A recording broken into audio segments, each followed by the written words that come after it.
Bet the board. What do you mean you don't bet? I mean, I don't bet. You know, I don't gamble. I don't. I never have, and I never will. Yeah, right. I'll bet you $20 I can get you gambling before the end of the day. You owe me 15 grand, pal. Pay him. Pay that man his money. It's the Bet the Board podcast. God likes me. He really, really likes me. In the end, I wound up right back where I started. I could still pick winners, and I could still make money for all kinds of people back home. And why mess up a good thing? Here's Payne Insider and Todd Furman. Welcome into the Bet the Board podcast, powered by FanDuel Sportsbook.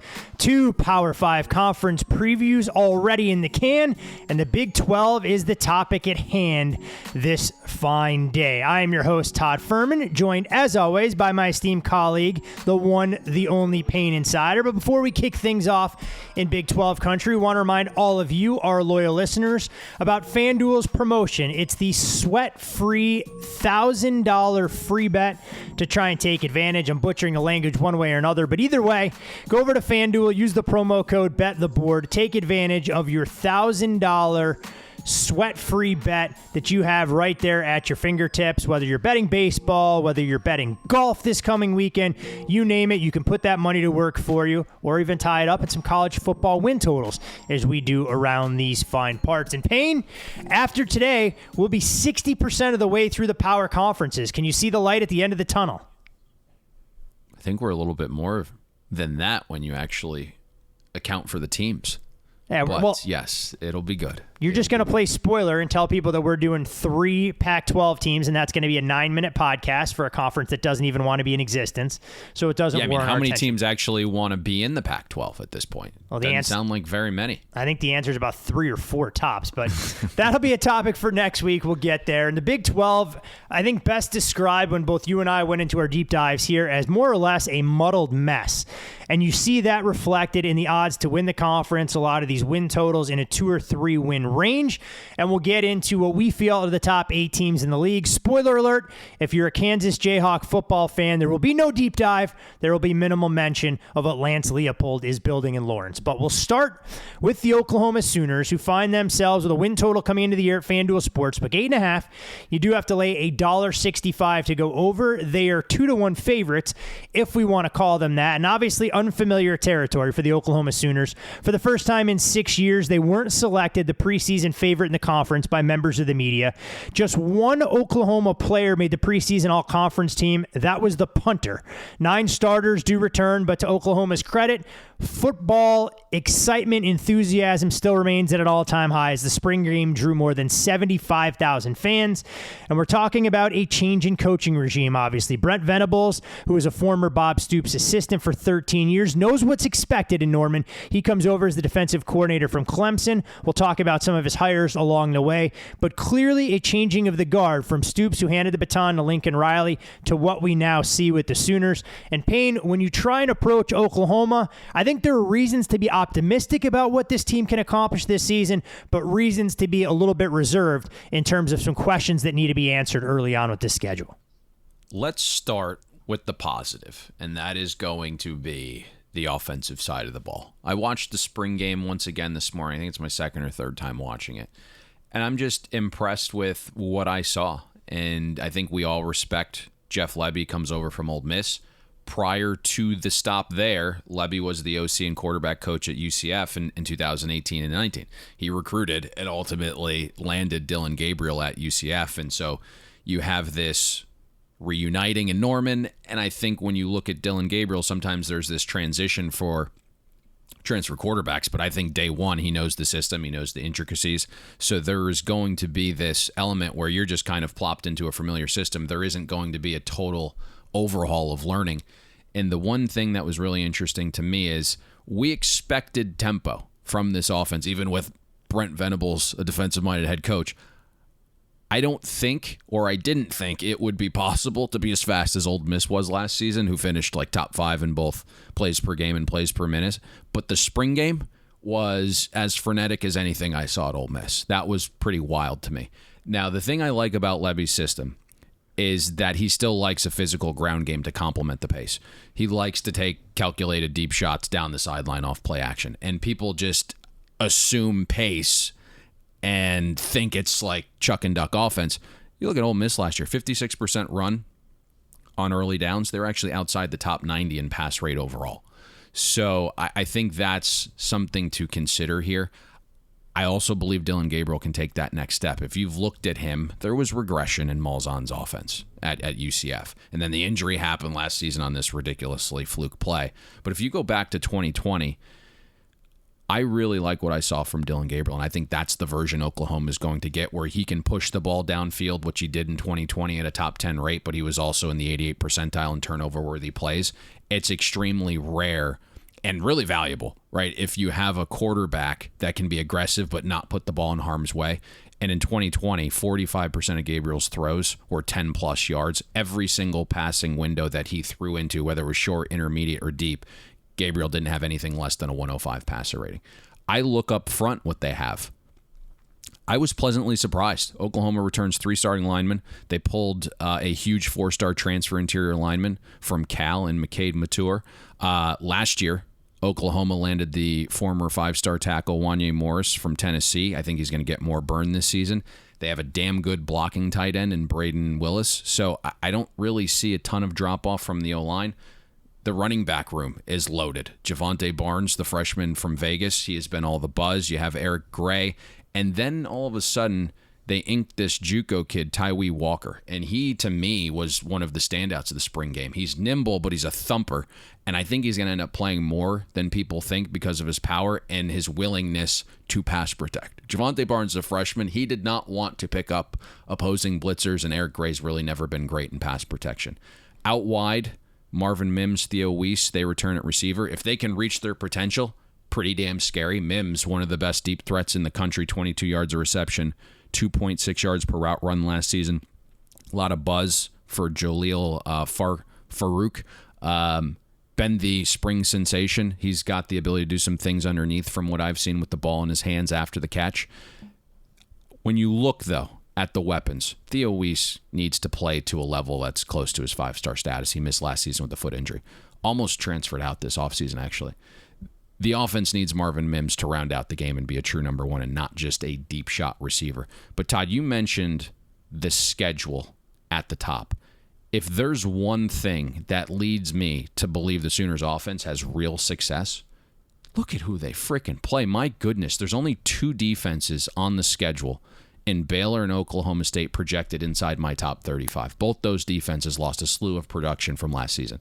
If you remove those 2, Baylor and Oklahoma State, the 10 other defenses Oklahoma plays has an average projected efficiency rank of 73. The schedule in general, the 3 toughest games, Texas on a neutral, Baylor and Oklahoma State, both at home in Norman. There is a real chance that you can also get this offense acclimated early in the season against UTEP and Kent State, 2 defenses outside our top 25. I like Gabriel. I like Levy. The schedule stinks. That's a pretty good trio to me, Todd. It's interesting because when you look at those 2 games, de facto tune-ups early on, although I think Oklahoma fans would have felt the exact same way about playing Tulane week 1 last year, and they got a lot more than they bargained for in that contest. But to your point, UTEP and Kent State not really going to put much fear into the Sooners. Their first real test will come against a historic rival in Nebraska on the road in Lincoln, a game that was extremely close last season. So we'll have an idea of what the Sooners are going to bring to the table there. You talked a little bit about the receiving core, and I think it's going to be a fascinating group because you obviously had mass exodus in terms of following Lincoln Riley along with Caleb Williams out to USC. You saw the receiver room as well. So there's not a ton of experience, but there are players to be excited about in that particular regard. Now, defensively for this Oklahoma Sooners team, we know Brent Venables' fingerprints will be all over. He does bring in a veteran DC in Ted Roof. This group was gashed last season for more than 400 yards a game and 26 points per contest. They gave up almost 6 yards per play in their league games. It was a team we thought could run away with the Big 12 a season ago. Obviously, that didn't quite come to fruition. And when you begin to explore some of the playmakers or lack thereof for the stop unit, should we have cause for concern with Oklahoma, especially as it pertains to the back end? It's a good question. And, when you have a guy like Venables coming in, he's an elite defensive mind, right? He just understands what you're trying to do. And people have bashed him a little bit because he's incredibly adept at figuring out your signals through film and other means and using it to his advantage. And if you look, Venables' track record. I mean, his worst year at Clemson was year 1. That was the only year his Clemson defense didn't finish in the top 20 in schedule-adjusted efficiency. 7 of 10 seasons at Clemson, his defense did. The last 6 seasons, 8th or better in schedule-adjusted efficiency. So he's just a monster. The Sooners are probably going to be, and this is a good comparison that Sooners fans will actually like, unlike their biggest rival, Texas, right? Like, Venables' players are going to buy in right away defensively, and it's tough not to. He's got 4 trips to the national championship, but there's going to be energy and effort. And if you do some reading and if you've listened to some of the player quotes, the one constant that's been embedded in their brain, whether it's signs throughout the locker room or in the football building, the 2 phrases are best in the standard and uncommon effort. And it takes effort to play defense. So I think we're going to get that. Now, just because guys are bought in doesn't mean there's not going to be some growing pains, and I think those are pretty inevitable here. And one thing that we talked about when we discussed Clemson on the ACC preview and past times we've mentioned Venables is the scheme is super complex. So you have new players, you have young kids learning this complex system. It's going to take time. And that's, what we heard from Clemson all those years, that like Venables wants to put almost everything on his players' plate very early every season. It's not this staggered implementation, right? So I think learning things in a condensed time frame will lead to some breakdowns early. There was this quote that came from 4-star defensive lineman transfer Jonah Laula from Hawaii. He said, and mind you, that's a great get for Venables right out of the gate. Like USC, Oregon, Florida State all wanted him. But Laula's quote in spring was, I'm definitely not used to having this many plays. It's definitely been a very crazy process. Every day we're establishing 5 more plays, 5 more plays, 5 more plays. Your brain just goes crazy. So there is going to be that element, I think, of learning things. If you've done some deep diving, everyone's raving about the new strength coach. He was also at Oklahoma with Venables prior. His name's Jerry Schmidt. All of the defensive players, specifically up front, are noticeably bigger. They're leaner. They're exceeding previous fitness records. And that's where Jalen Redmond comes in, who is in a money year. He gained 5 pounds of muscle while losing weight. He was a guy with a 16% pressure rate last season. I think he needs to be the leader of the defense. He needs to stay healthy. And then again, you add Laula. That'll be huge. Jeffrey Johnson, the 4-star transfer from Tulane, looks like he's going to have a huge role. Linebacker position really is the glaring problem for this defense. 4 guys return with experience, and it's not really good production. We talk about that all the time. Venable also asks a lot of his linebackers, but you look at the 4 guys returning, you have the youngest in Danny Stutzman. He was solid in 2021 in limited snaps, but you got Shane Witter, you got Deshaun White, you have David Ogawobu. That trio has nearly 3,000 snaps of football collectively. None have graded above average. They've been complementary role players for multiple seasons. So I think that unit is going to struggle a little bit. Secondary is interesting. Safety looks to be the strength with Key Lawrence returning, graded out a top 5 defender for Oklahoma last season among qualifiers. He's a willing tackler. You can get pressure if you send him. He was a plus cover safety. Cornerback has 2 returning starters with Woody Washington and DJ Graham. If Graham can get back to his 2020 form, that'd be huge. You have Woody Washington, been a little disappointing, never really made that leap. Maybe a new defensive voice brings the best out of him. Question marks at nickelback, not a ton of depth overall. I don't love the unit, Todd, but it is impossible not to improve there. Oklahoma was outside the top 100 in EPA per pass allowed last season. In general, you mentioned some of those numbers at the top. Alex Grinch's defense certainly took a step back. They weren't good on early downs. They couldn't get off the field on 3rd or 4th. They gave up gobs of quality possessions and explosive plays. But again, when I look at this, there's a saving grace. Outside of back-to-back weeks against TCU and Texas, 2 top 20 offenses, none of the other 10 offenses leave you up at night panicked in my mind. No, there's definitely a lot of opportunity for improvement to your point. I think Oklahoma underwhelmed, and that may not be a strong enough sentiment for what our expectations were going into last year. So Brent Venables understanding that it's going to take players a little while to learn exactly what his expectations are. We'll see where they sit, and their first true test of an aerial attack will come on the road against an opponent they faced last year in Casey Thompson when they take on Nebraska. So when you look at Oklahoma, clearly not the same star-studded roster that we've grown accustomed to in the past, where they dominate, the preseason Big 12, first, second, and third teams. But this is a group that may play with a chip on their shoulder that sometimes can be a little bit more dangerous. For as star-studded as Oklahoma could be on the offensive side, their rivals to the south, Texas, are absolutely loaded, at least on the offensive side of the ball. And it's why you see Texas's win total at 8.5 at FanDuel Sportsbook. Texas finds themselves plus 250 to win the Big 12. When you look at Texas overall, confidence or a lack thereof became a major issue during the Longhorns' 6-game losing streak last year, the program's longest since 1956. And Steve Sarkisian had some pretty telling comments about last year. He said the team chemistry, the accountability has to be from teammate to teammate. I had to do a better job. What happens? Texas brings in 35 new scholarship players, and you bring in a 5-star quarterback who spent his time last season on campus at Ohio State collecting a check in Quinn Ewers, and he'll be joined by Bijan Robinson, arguably the most talented running back in the country in the backfield. They're a wealth of riches as well in the receiving core, headlined by Xavier Worthy. I think, Payne, when we're looking at this Texas team, this is the definition of all gas, no break. The offense is going to have to mask a lot of the defensive deficiencies. Studying and implementing pieces of his offense into theirs on paper and to the eye after watching the Longhorn spring game. There's not an offense more talented in the Big 12, arguably the country, but the talent has to produce. And I think the talent needs to kind of flirt with being a top 15 schedule adjusted offense when the dust settles. You mentioned Quinn Ewers comes over. There's still Hudson Card there. Apparently, they're calling it a quarterback battle. We'll see. I mean, Card to me doesn't have the upside or the arm talent of Ewers. Card's a little bit more mobile, but he holds on to it forever.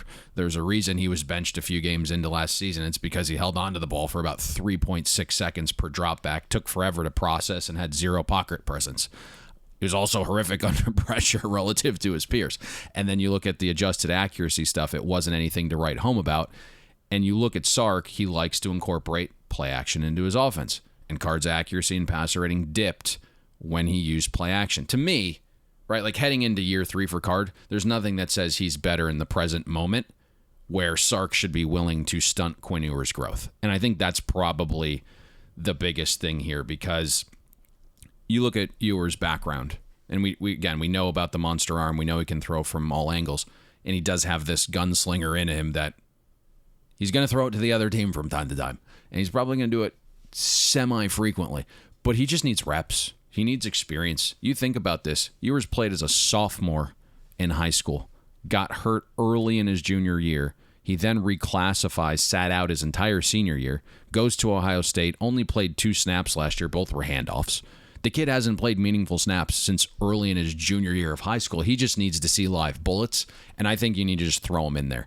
You mentioned some of the weapons. Bijan Robinson, a dual threat back. He can run and catch. He's elusive. Broke the second most tackles last season. From the running back position, he's one of the country's leaders in yards per route run among qualifying backs.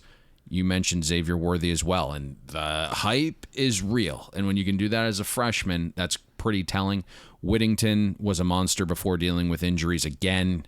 I don't know if you can count on him, but the idea of Whittington operating underneath with Worthy on one side, who averaged 2.6 yards per route run, and then the deep threat Isaiah Nayer on the other side is a really scary thought to me. And that was a battle that Sark won in the transfer portal. A lot of big programs wanted Nayer. He was at Wyoming, and without competent quarterback play last season, had 11 touchdowns of 10-plus yards. His frame is huge. His catch radius is wide. He is a monster in the intermediate passing game. Look at some of these numbers. 12 of 19 contested throws of 10-plus yards were caught by him. He can also stretch the field. Just an absolute beast. The O-line is certainly an interesting topic. If you polled Texas fans, they'd probably tell you the O-line's held them back in recent years. It has been the weak point of the offense. It's hard to argue that. Now, last season, there was a glimmer of hope. It improved vastly in the run game department. Texas was top 17 in line yards, opportunity rate, and stuff rate allowed.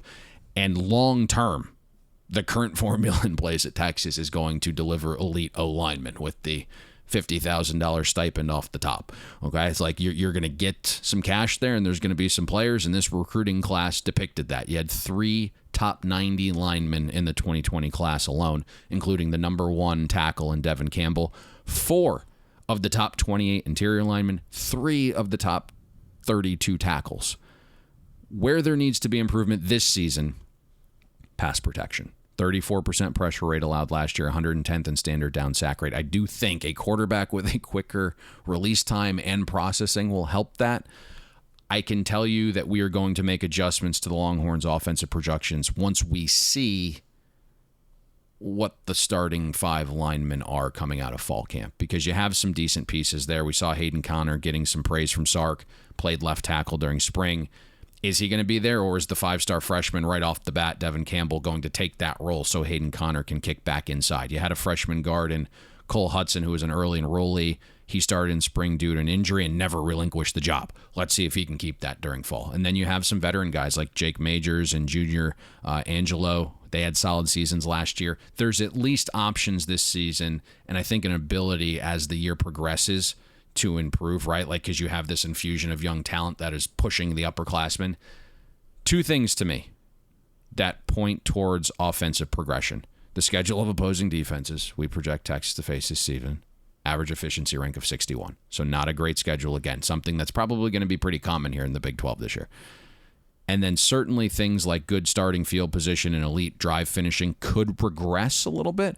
But the biggest indicator of improvement for me is seeing a Texas offense in year 1 that was fringe top 10 converting first downs on first or second down, yet they were almost outside the top 100 in quality possession rate. It's an absolute anomaly for those 2 things to happen, but it did because Texas was horrific on 3rd and 4th down. I think that gets cleaned up, Todd. Yeah, and I mean, you talk about Ewers and needing the chance to see live bullets. Well, for Texas, they'll start with a relatively soft landing spot against Louisiana Monroe, and things get ratcheted up pretty quickly when they welcome in Alabama week 2 and a couple of in-state rivals, if you want to call it that, with UTSA, and then a road trip to Lubbock to take on Texas Tech. So Texas will have a pretty good indication of exactly where they are when they finish that first third of the season or first 4 games. For all the optimism about this team offensively, you still have some major reservations about what they can do as a stop unit. Texas finished 8th in the Big 12 in yards allowed per rush last year, giving up more than 5 yards per carry and rushing yards per game. They gave up north of 200. It allowed more than 200 rushing yards 6 times, and the numbers don't get much better as you continue to dive into them. They allowed 68 rushes of at least 10 yards, ranked 88th in the FBS. Of those 68 runs, 13 came after the Longhorns hit the opposing runner at or behind the line of scrimmage, 8th most in the nation. No FBS team, Payne, allowed more touchdown runs of 10-plus yards after hitting the opposing runner at or behind the line of scrimmage than Texas. With 6, they generated just 14 takeaways and 20 sacks. On some level, that's energy, that's effort, that's toughness. On another level, that's assignment football that just broke down. When you look at Texas, they do bring back some starters, so there's reason for optimism. But to be quite frank, this group can't be any worse than what we saw a season ago. You outlined it perfectly. And I think if you call last season's Texas defense a disappointment, like, it's kind of a massive understatement. I was shocked. They regressed from 35th to 86th in schedule adjusted efficiency. Now, we knew it was going to be a brand new system. You're bringing in this 4-2-5. You had a different voice in Pete Kwiatkowski, someone we like and is highly respected as a defensive mind. But it's clear the guys didn't believe. And some of those numbers you mentioned were energy and effort and a will and a want. Pete's message did not land. Whatever transpired there, it just didn't. And when things got tough, there was flat out quit from many of the players in that Longhorn defense. And ultimately, it snowballed into that viral video of defensive line coach Bo Davis chewing out players on the bus after a 3-score loss to Iowa State. That clip was a great depiction of how soft Texas was and how little some of their defensive players actually cared. You have a guy in Bo Davis who is wildly respected. NFL guy, spent 6 years at Alabama. I think he knows what effort and heart and care and winners look like, and he wasn't seeing any at that time. And, there's been a little bit of a implementation here, right? Gary Patterson, one of the innovators of the 4-2-5 defense, has been brought in as a special assistant to help kind of bridge that gap. We'll see if that helps. You head into this season, there's a lot of guys returning, to your point, Todd. Some of those guys were the ones called out for quitting. Let's see how that goes. The buzz schematically is Texas wants to play more press man to help with their pass rush. Staff believes corner is the best position group on the defense. You have Barron, Jameson, and the Ohio State transfer, Ryan Watts. But you got to figure out the pressure situation. Texas was 9th in the Big 12 creating pressure when blitzing. So even manufactured pressure did not work. All told, Texas was outside the top 100 in opponent-adjusted pressure rate. Barely a 10% front seven havoc rate created. Outside the top 85 in tackling, to your point. Gave up explosives on the ground because of that poor tackling, and weren't much better in coverage either. Outside the top 100 in explosive play rate route. When teams reached the Texas green zone, no resistance either. Fringe top 100 in points per drive allowed inside the 40. So it was really an abomination at every single level. And I think the question marks on defense are still there. And you wonder if some of the young kids from the 2022 class can actually contribute, and you wonder where the pressure is still going to come from on the edge. Is a guy like Barron Sorrell still a year away, or can he have that breakout season and fix some of the pressure issues? Are all the returning guys on the interior of the line going to have some pride, or are they just going to get bulldozed again? And then when you play with 5 defensive backs and you look at that room right now, it's really been like a merry-go-round of position changes. Maybe that helps. Familiarity of the system should help some, but this isn't going to be a great Texas defense. But if you can play with some energy and some heart and some effort and some passion, it's going to improve. And if you can get the defense to be a top 50 unit and Ewers can lead an offense that's, top 15 or better, Texas is going to win 8 or 9 games. But a lot of this is caring and buying in and being mentally tough. I mean, you look at Texas last year, started 4-1. Had an 18-point lead with 16 minutes to go against Oklahoma. 16 minutes from starting 5-1.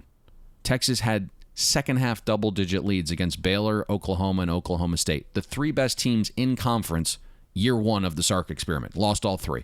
The embarrassing loss to Kansas prevented Texas from going to a bowl game and having 15 extra practices, which is extremely important when you're breaking in a new regime. Where I'm kind of going with this, Todd, and you mentioned it at the top, Texas is going to lose to Alabama week 2. The key is not having that loss turn into 5 more because you're not mentally tough enough to overcome it. If Texas starts 1-1, not a problem, right? Like all the goals and ambitions are still in front of them with 10 more games on the slate. You just kind of have to mentally get over that hurdle, something they didn't do last year, and most of those guys are back. I mean, the simple reality of it is that Texas has no excuse not to be 4-1 heading into Dallas for the Red River Shootout against the Oklahoma Sooners. The annual tradition there when you're talking about a schedule that starts with Monroe, home against Alabama, home against UTSA, at Texas Tech, and then home against West Virginia. Anything less than 4-1 through the first 5 games will be an extreme disappointment. And to your point, you did see that level or lack thereof of effort come from that Texas defense. You hope that doesn't resonate in some of those bad habits have been rooted out of this stop unit that can take marked steps forward in terms of making this football team competitive on a week-in, week-out basis.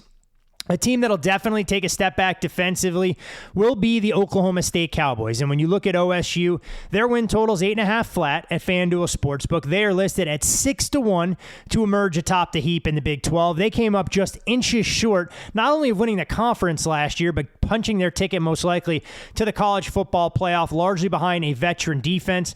Jim Knowles is gone on that side of the ball, so a little bit of a changing of the guard. I do like the hire of Derek Mason, given what we saw him able to accomplish at Auburn, at least early on before the wheels kind of fell off the Tigers.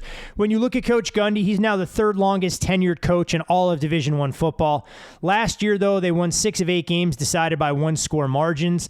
And the problem for Oklahoma State, they lost more than 300 career starts, including most of their starters on defense. So if we look at this Oklahoma State team, last year broke the DNA. It was defense first. They had a clock control type offense. They wanted to establish the ground game. But Spencer Sanders, receiving all sorts of preseason accolades, first team all Big 12 going into it. But this was an Oklahoma State team that ran the ball more in league play than anybody. 448 rushing attempts, Payne, but they average just 5.5 yards per play, a far cry from the explosive attacks that we'd seen from the likes of Des Bryant and Blackman in years past. When you look at Oklahoma State this season, is this a good old throwback type edition where they're going to have to outscore their opponents? It's a good question. I think the better question is, what year is this for Spencer Sanders? Feels like season 17 or 18, maybe? I mean, he's on the Timmy Chang plan, so he's allowed to be on campus with COVID, a 6th year. I figure he's got about 8 good years that he'll be able to see reps in some meaningful, shape or form. He did improve in some areas last year. His adjusted accuracy eclipsed 75% for the first time in his career. He appeared to mature some with the mental side of the game, right? Previously, when he'd make a mistake, the head would drop. His body language was terrible. You can't have that from the quarterback position because everyone looks up to him. They look to him for guidance and leadership in tough times, and it just wasn't there most times. But you go back to last year. Did he play well against Baylor? No, he had 4 picks. But he still gave them a chance to win late, and the body language wasn't terrible. They battled back, down 21 against Notre Dame in the bowl game. His vibe just felt a little different. That said, he's still a guy with 40 turnovers and 32 starts. Sanders is, kind of still the starting quarterback here, right, of an offense that's regressed 3 straight seasons in schedule-adjusted efficiency. So I don't really know if they can get much better. And you're looking at this team in general, and you're kind of hinting at this. The offense has to be better because we know the defense is going to regress, surely. So Gundy and Spencer Sanders kind of have to get this offense heading back to where it was in 2019. The dilemma from strictly, Spencer Sanders' perspective is if Gundy tries to open things up, do you see this flood of turnovers that ensue? Because one thing is pretty clear. Gundy knew his defense was elite last season. Very conservative offense. Oklahoma State's early down run rate approached 60%. When Sanders did throw, average depth of target was below the Big 12 average. 21% of Spencer Sanders' throws were behind the line of scrimmage. Another 32% within 9 yards of the line of scrimmage. Only 12% deep passes. So super conservative play calling, and that's why Oklahoma State was outside the top 80 in explosiveness. I don't know if the offense can go that route and be conservative this season, knowing the drop-off that's going to happen on defense. You also are going to be dealing with life without Jaylen Warren and Tay Martin. That could be tough. Jaylen Warren finished 9th in elusiveness among running backs with at least 200 attempts. Tay Martin averaged more than 2.4 yards per route run. And Spencer Sanders' passer rating, 32 points higher when targeting Tay Martin compared to his overall passer rating. You do have Brennan Presley, who emerged last season. He's a nice piece. Jaden Bray has elite speed. If he can fix the 24% drop rate and get that figured out, he could be something. There is some depth at the position. And then the top player in the 2022 class was a high 4-star receiver, Talon Shatron, who was an early enrollee. Gundy thinks he could make an early impact. Let's see there. Offensive line, to your point, has some question marks. All 3 interior spots are filled with productive returning experience. You did add Casey Collier, the USC tackle, who transferred in. He is the projected starter at left tackle. Right tackle is the question mark, along with depth. You lose 6 scholarship linemen through graduation and transfers this offseason. There's going to be a depth problem. So that is something to monitor pretty quickly. And we've kind of have outlined Spencer Sanders' issues under pressure despite being really mobile. Did improve that area a touch last season, but traditionally been horrific under pressure. So if the O-line suffers some injuries and they have no depth, something to really make a massive adjustment on offensively. Now, schedule of defenses, as we've mentioned throughout so far of the Big 12, not overly daunting, right? Arkansas, Pine Bluff, one of the worst football teams on earth, including all of the Friday night Tykes teams. The 11 other FBS opponents have a projected defensive efficiency rank of 62nd. Right, 62nd. Just not very good. Not a single defense on Oklahoma State's schedule we project inside our top 20. So that is a breath of fresh air for an offense that's looking for improvement. And I think one thing, Todd, you kind of texted me yesterday in a conversation was thought the Big 12 in general would be kind of going back to its old ways, right? Was that what it was? Or you made a reference to the Big 10? Yeah, no, I think the Big 12, I mean, and we've only broken down, obviously, 3 teams so far. We have a couple left to go, but it feels like there's a lot more offensive firepower to be excited about than some of the defensive roots that we saw last year from teams that kind of surprise us, for a lack of a better term. You look at a team like West Virginia that was good defensively last year. You look at a team like Oklahoma State. Baylor brought their brand of hard-nosed football. Almost a reminder of what you saw from Stanford all those years when Oregon wanted to go lights out, breakneck pace. Stanford wanted to try and hit you in the mouth. This year, it feels like all the offenses will be significantly ahead of the defenses, and it's going to be a lot of 45-42 type shootouts where you need your playmakers to raise their level of play. And for Oklahoma State, this had been their DNA. I mean, last year was more or less the anomaly, but they had a starting defense that was older than a lot of groups in the National Football League, and it's what allowed Jim Knowles to implement such a complex system and scheme that they were able to reap their benefits. To Spencer Sanders' credit, he did play his best game of the entire season last year in the bowl against Notre Dame, so maybe that's reason to believe that he can use that as a building block going forward. And if you back out the 2 games against Baylor, he finished the season with a 19-5 touchdown to interception ratio. But Sanders won't have the luxury of a stop unit that was outstanding. As we mentioned, they held league opponents last year to less than 16 points per game and under 4.6 yards per play. They led the FBS in sacks and tackles for loss per game and finished number 3 nationally in third down defense, number 4 in stop rate, and number 5 against the run. But suddenly, Payne, you lose 8 seniors that contributed 230-plus starts, was the most experienced defense in all of college football after forcing 98 punts. They forced 3 and outs on 45% of all drives. You don't have that working in your favor going into this season, so Derek Mason is going to be tasked with a rebuild, and Oklahoma State, despite all the steps forward that they've made within the conference and upgrading their overall talent level, doesn't reload the same way as an Alabama, a Georgia, or even Ohio State can defensively with athletes and playmakers. It's going to be nearly impossible replacing that combination of Jim Knowles and nearly 65% of the defensive production in one offseason. That Pokes defense was, special last year, and it was well-rounded. They stuffed over 25% of runs. That was 3rd best in the country. They were top 6 in both opponent-adjusted EPA per pass allowed and coverage grade. With all the exotic looks the front would give an offense and the way Jim Knowles blitzed, the Pokes had a 16% front 7 havoc rate, 3rd in passing down sack rate. They got off the field on 3rd downs, and on the off chance you penetrated their green zone, they only surrendered 3.1 points per trip. So every facet of the defense was exceptional. Now, I don't know if you meant to do this, but you made an example of Stanford's defense in the Pac-12 being able to adjust to some of the wide open offenses. And the man that was responsible for that is now Oklahoma State's defensive coordinator, Derek Mason. And he is coming over from Auburn. He's actually looking for stability with his head coach. That's why he's here. Not a ringing endorsement of Brian Harson's future. We'll get there in a couple weeks with the SEC. When you can get off a sinking ship, Payne, you get off a sinking ship. There are lots of the same principles as Jim Knowles' defense. Derek Mason's going to run a similar 4-2-5. In year 1 at Auburn, he led a defense that finished top 20 in schedule-adjusted efficiency. And again, we know what his claim to fame was during that 4-year stint at Stanford, where he was the guy that figured out how to slow down Chip Kelly and Marcus Mariota, and that ultimately got him the head coaching job at Vandy. Back to the Pokes here this season. There's going to be regression, right? It's impossible not to. Like 7 starters are gone, 6 of your top 8 tacklers, and some of your most versatile chess pieces in the secondary have all moved on. And that's important when you kind of think about a 4-2-5 defense, losing some of those pieces in the secondary. The front should be the strength again. Colin Oliver has a chance to be as good as any defensive end in the country. More than a 17% pressure rate on pass rush snaps as a true freshman. Brendan Evers has experience. There's some hype around him. You have Trace Ford returning from injury. Tyler Tracy and Brock Martin have actually performed better than some of the gentlemen that are projected to start in front of them, but there's some depth along the defensive line. It's a really nice rotation up front. Where the question marks lie? The back 7, which is 1 returning starter. Linebacker room is basically a 3-star Texas Tech commit that went JUCO and then landed in Stillwater in Xavier Benson.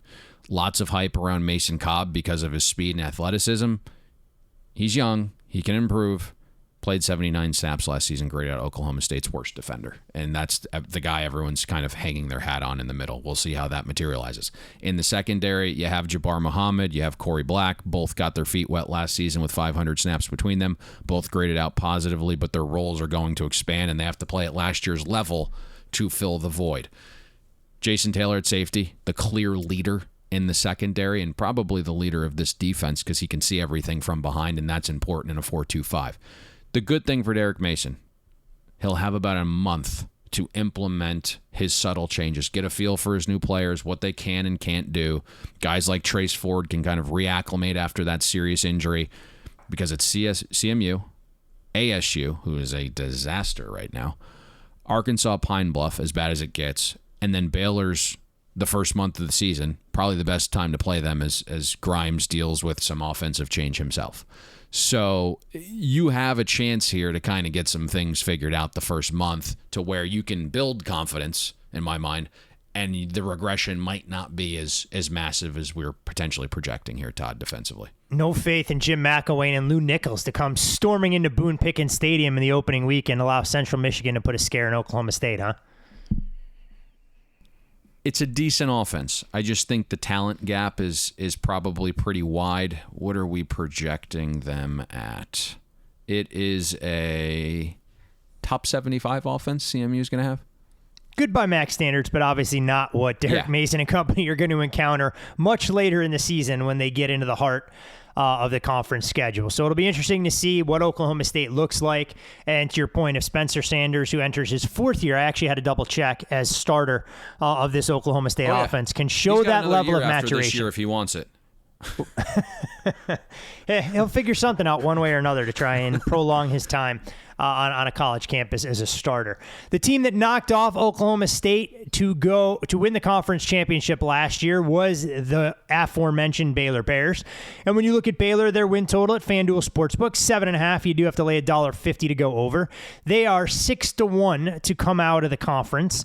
And when you look at Baylor, the biggest improvement in the country a season ago. The group has said that they aren't complacent after what unfolded last offseason. And Dave Aranda, was one of the more underrated head coaches. I don't think that's the case anymore when you see the contract extension.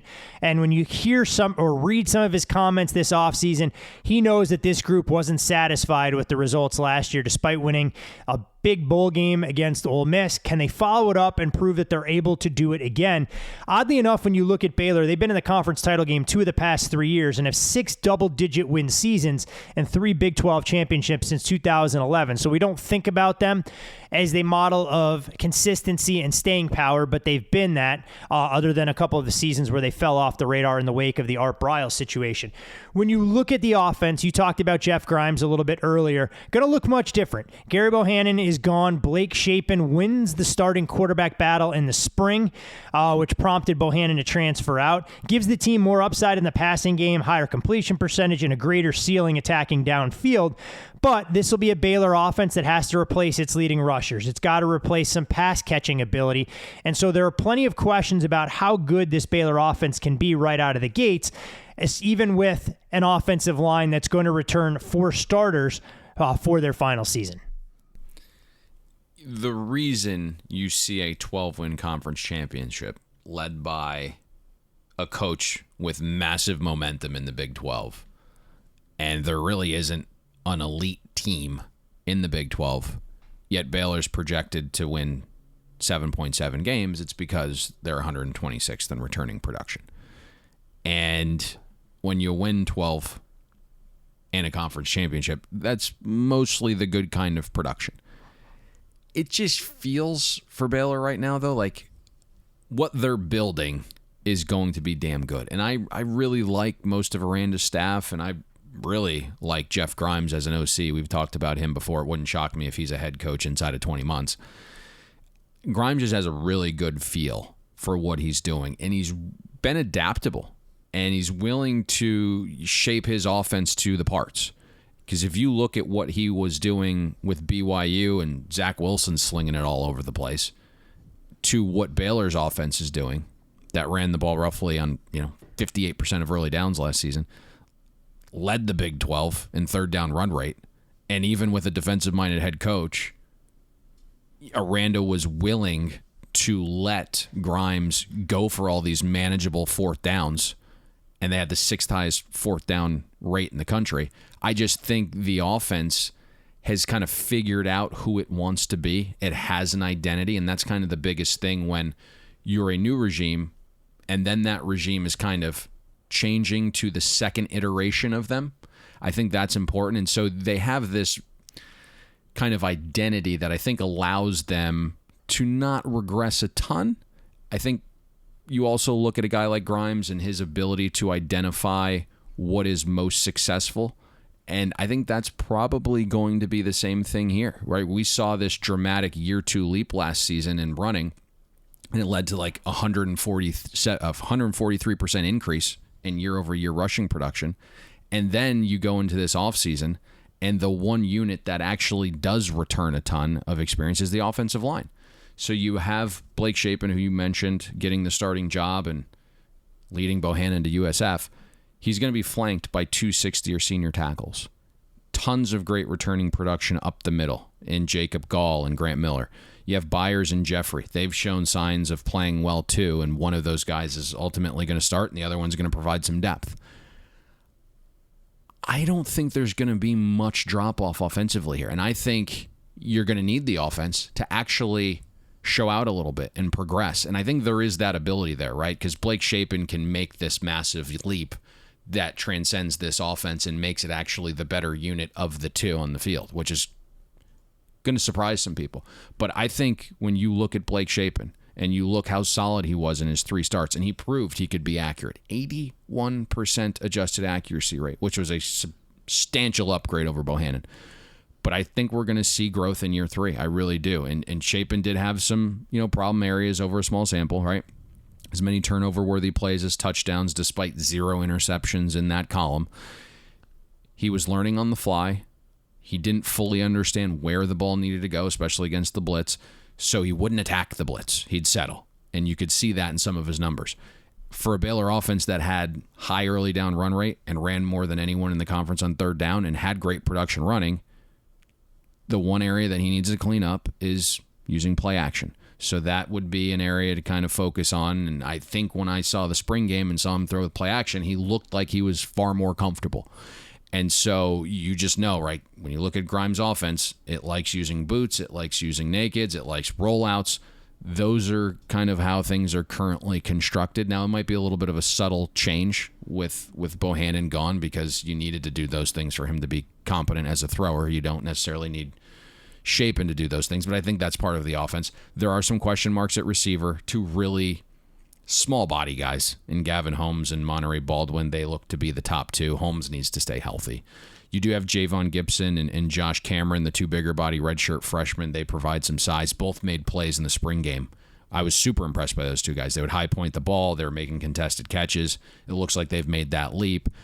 There is going to be a committee at running back. Nearly 90% of the rush yards are gone from last season, but there is some burst and quickness from a guy like Tay McWilliams. You also have Squirrel Williams.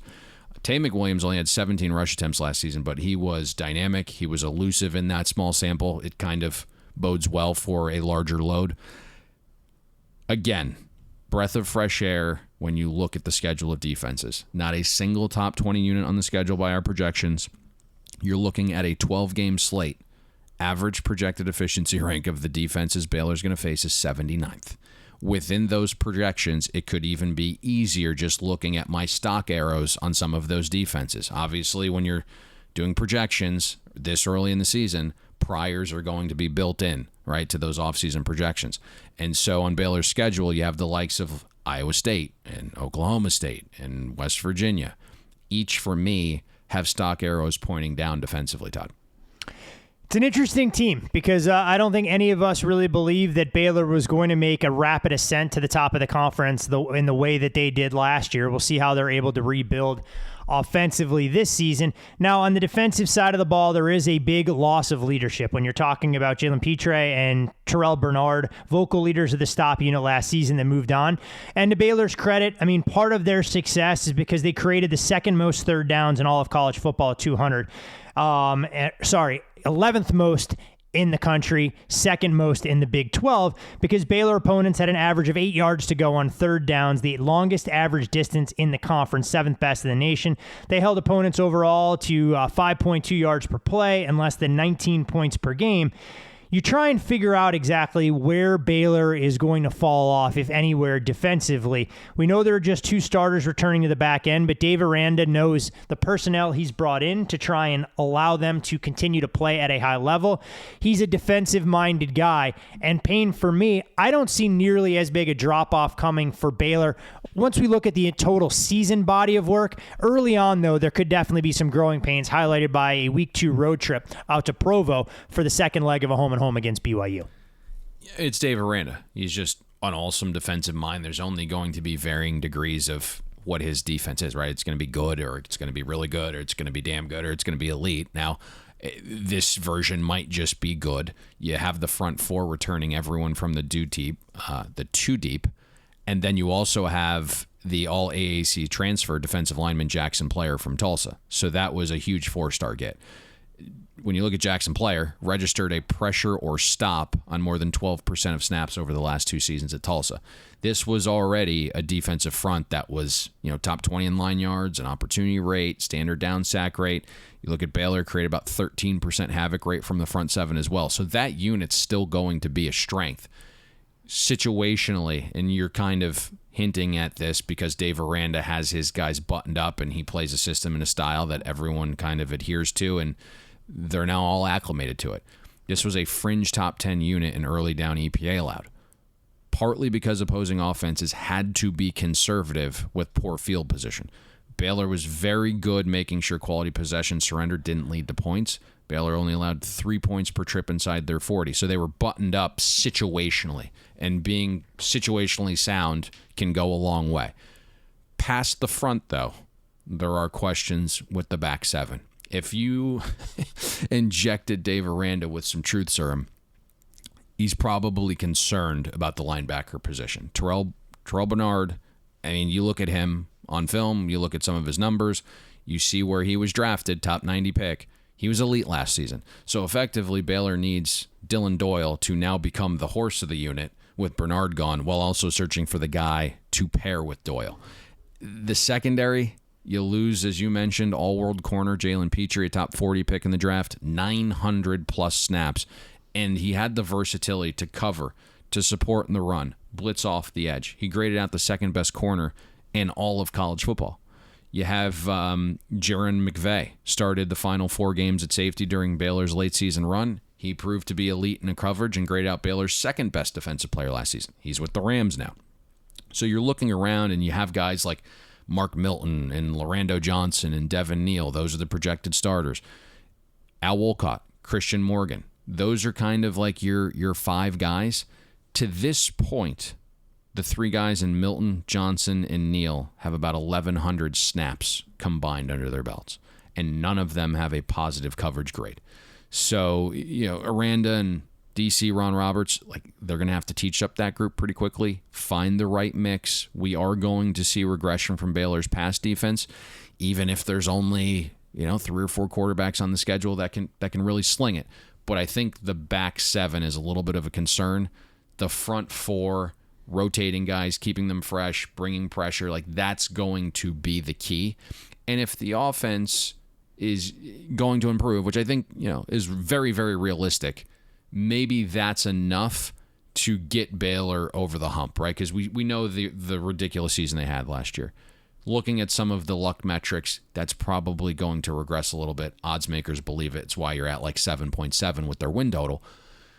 But I think ultimately, if the defense can figure out how not to fall off a cliff and the offense takes the next steps, and again, we know offense equates to winning more than defense, maybe there isn't this massive drop-off. And as we know, and we've kind of hinted at and mentioned multiple times, the Big 12 is a little bit of a muddled mess here.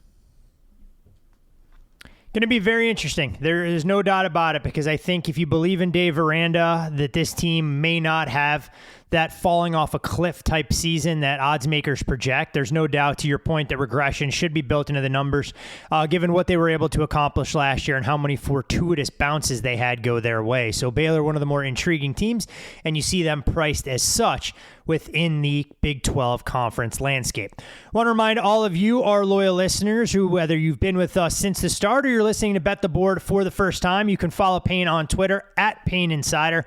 I'm Todd Furman. You can follow me there. Most importantly, follow the podcast at Bet the Board Pod, not only for all of our conference previews, but as we branch into other sports as well. I encourage you guys to check out our Stay Green NASCAR podcast with the playoffs right around the corner. And to do all of that, again, want you guys to go to FanDuel.com.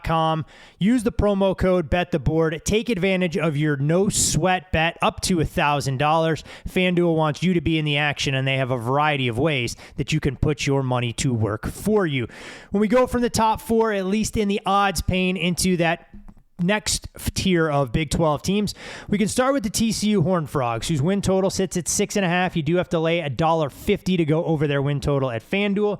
We see their odds to win the conference priced at 12-1.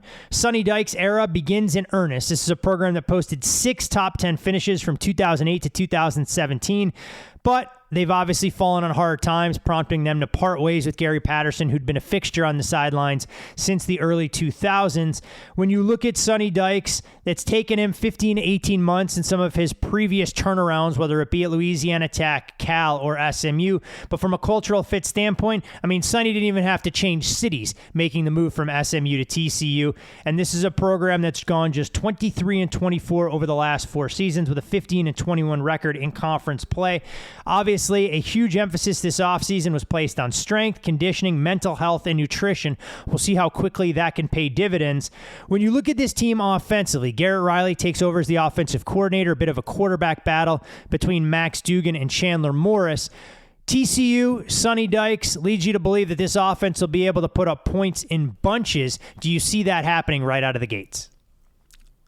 I think it can, yeah. I mean, this is, if you kind of follow the Sonny Dykes timeline here, he was actually an analyst at TCU in 2017 when the Frogs won 11 games and went to the Big 12 title game. So him getting the job was pretty foregone the moment Gary Patterson moved on. Sounds like it was the right time, because you mentioned some of those quotes that have been surfacing from players and coaches that TCU was kind of stuck in the Stone Age with some of those strength and conditioning and nutrition and wellness programs. You even had starting corner Hodges Tomlin say the team was so divided the past few seasons, but now after a few short months with Dykes, it feels like a family again at TCU. Sometimes a new voice is needed, right? Now, you mentioned this also. Dykes hasn't had a winning first season his last 3 stops. That includes year 1 at Cal, year 1 at La Tech, year 1 at SMU. None of those seasons yielded winners. Offensively, it should be a unit that fights to be top 20 in efficiency. The foundation of a good offense was there last year despite horrific play calling, Duggan missing some time, and some offensive line issues. Not sure the latter has been completely rectified by Sonny Dykes, but he did say in spring the O-line was the biggest pleasant surprise. TCU does have an all Big 12 center in Steve Avila. You have Johnny Lanes, who is an elite run blocker. In general, the run metrics last season were damn good, inside the top 35 in line yards, opportunity rate, stuff right allowed. There is a quarterback battle going on, I guess. Max Duggan, Chandler Morris. It's a little unsettled, but I wouldn't really be worried there. And I know you and I had this conversation off air. I think both are very capable. Max Duggan is the veteran. He's proven. He's mobile. Chandler Morris probably the guy who's slightly better versed to run this style of offense. Ultimately, we'll see what unfolds.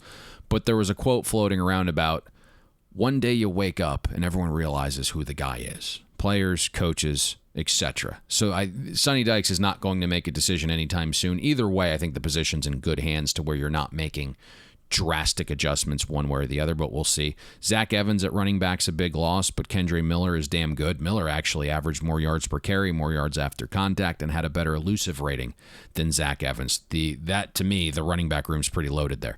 Receiver room has tons of experience. You have Quentin Johnson, Tay Barber, Darius Davis. They all averaged 2.2 yards per route run last season.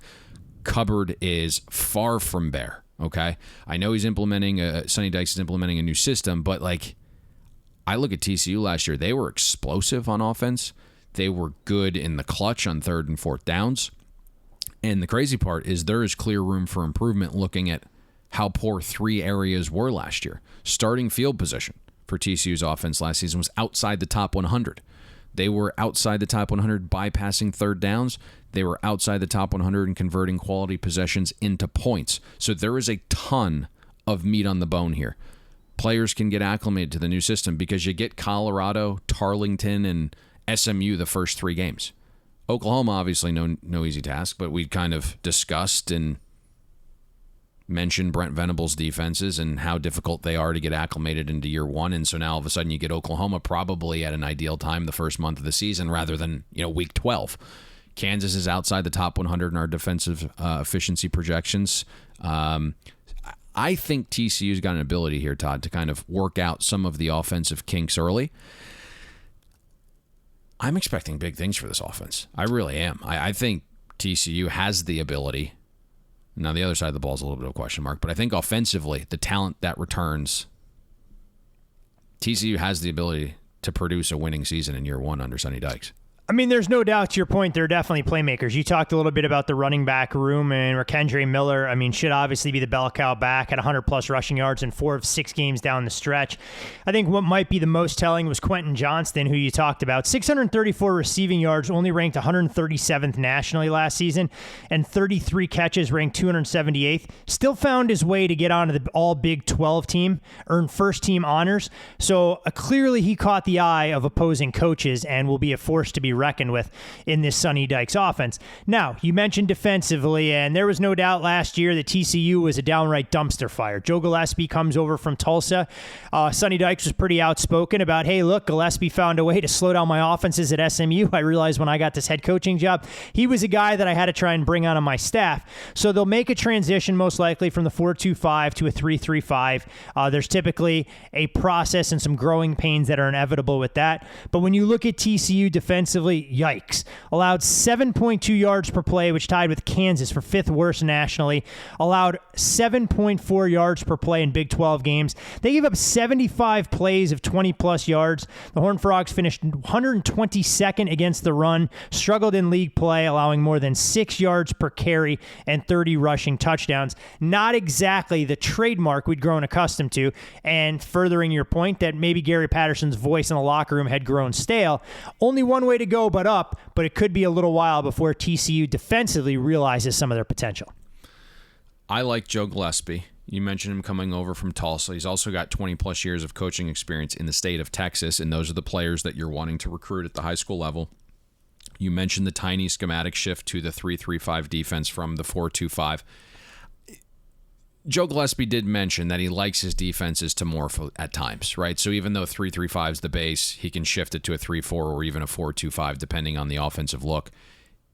The last 3 seasons as DC at Tulsa, all of those units finished top 50 in schedule-adjusted efficiency. 2020, it was a top 25 unit, and he sent Xavion Collins to the league as a first-rounder. So there is some pedigree here for Gillespie as well. TCU last season, a mess across the board. They did have some horrific injury luck, so that's going to point upwards for some positive regression this year. You did have a coaching change midseason as well. Didn't have enough bulk up front, so they couldn't stop the run. 123rd in line yards, 125 in stuff rate, outside the top 100 in opportunity rate allowed. And that equated to a defense that was outside the top 150 in EPA per rush allowed. There were only 9 scholarship bodies along the D-line when Gillespie took over, so TCU held an open tryout during spring. You have a couple guys there at the nose tackle position in Sonny Misi, who's been getting some praise. You have Demonic Williams. Hopefully he fills that nose tackle role. He's young, though. You also did add some guys in the transfer portal and JUCO level. Doug Blue Eli from JUCO, Tony Mitchell from Georgia. They had some beef along the interior. One thing was evident, though, when I watched the spring game. Defense was flying around. It looks like they've at least bought into the change of voice. Guys were everywhere. So you like to see that from a defense. The good part also about Gillespie's job in year 1, there's really only one way to go but up, and you mentioned that. but not a ton of pressure either, trying to be better than a defense that was outside the top 100 in schedule adjusted efficiency. So even if you get this unit to 75, it's going to look much better. There's also a couple really nice players on this side of the ball. You have Dylan Horton. You have Hodges Tomlinson. Those are nice pieces at premium positions. Horton's bulked up. Hodge Tomlinson with an elite year can probably fight to get into the back of that round 1 or early round 2 of the draft next season. There's only 3 offenses on the schedule we project inside the top 20 in efficiency. The 9 other offenses have an average projected efficiency rank of 77th. So you're going to face an SMU. You're going to face an OU. You have Texas. Those are the 3 elite offenses. But everyone else is really pretty manageable on this schedule. So even if when you go up in class, you get beat up a little bit, you can still make strides as a defense fighting in your own class here. And I really think we're going to see, just based upon, again, energy and effort and a care, some improvement on this side of the ball. Which will make TCU a very interesting team to try and handicap on a week-in, week-out basis. The one knock I had on Sonny Dykes, and during his time at SMU, it felt like their teams always started white hot but never finished with that same resolute attitude. Always inside the top 20, 6-0, 7-0 would limp to the finish. We'll see if increased depth in recruiting in the Big 12 will be able to change that dynamic. It may not be apparent, though, in his first season leading the Horned Frogs into battle. Iowa State, Payne, their win total sits at 6.5 at FanDuel Sportsbook. You do have to lay $1.35 if you want to go over on that particular number. 18-1 long shots to be conference champions in the wake of a season that I think most folks in and around Ames would describe as extremely disappointing. They were talked about a bit of a dark horse contender for the college football playoff last season. Never got close to that, and the Brock Purdy regression party finally hit rock bottom in the latter portion of the season. Breece Hall, of course, moves on to the National Football League, second-round pick for the New York Jets, and replacing the kind of production from Mike Rose will not be easy. Biggest question marks going into the season for the Cyclones, probably along the offensive line and in the secondary, coupled with consistency they'll get a quarterback from Hunter Decker. But since 2017, the Cyclones' 29 Big 12 wins rank second behind only Oklahoma in the conference. When you look at what Matt Campbell has done, I don't think there are going to be too many detractors out there. Boasts 4 top 10 wins and 30% of all victories over ranked opponents in Iowa State history. But Campbell didn't mince words. He said there were some great seniors and leaders and guys that I think you were so passionate about because they came here when there was not a whole lot of belief in our program. He knows that they're not at a level where it's rinse and repeat to try and bring in that level of production. So if we start on the offensive side, there's not a position group on this offensive attack that returns more than 50% of its production from last season. Yeah, I think one of the more enjoyable parts of doing these previews is looking back on our assessments of programs and coaches years and years later. And I think with Iowa State and Matt Campbell, you'd be hard-pressed to find another podcast with this many listeners that bang the drum harder for Campbell and help push his forward-facing momentum in college football. Like, I truly believe that, and I've heard as much from people, and those people probably shock you who they were. In saying that, last season, when so many were giving Iowa State a chance to make the college football playoff and odds makers were pricing the Cyclones anywhere from like 4 to 6 in their national championship odds, we told everyone to pause.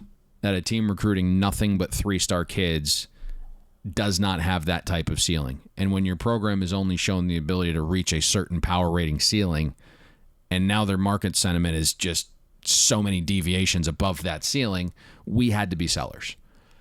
And then you look after 7 wins last season and underachieving in a massive way, and now being 128th in returning production heading into the season, I actually hoped Iowa State would be completely hated in the market, and I could buy at the bottom on Campbell's reputation and program culture and toughness. I really hoped we would see 5.5, but we got dealt 7.4, and so we kind of had to adapt. And early on, I'll just be candid, we went under that number. Now Iowa State is priced at 6.5 wins, and no team in the Big 12 has a market price closer to our wins projection than Iowa State. It's literally like fractionally different.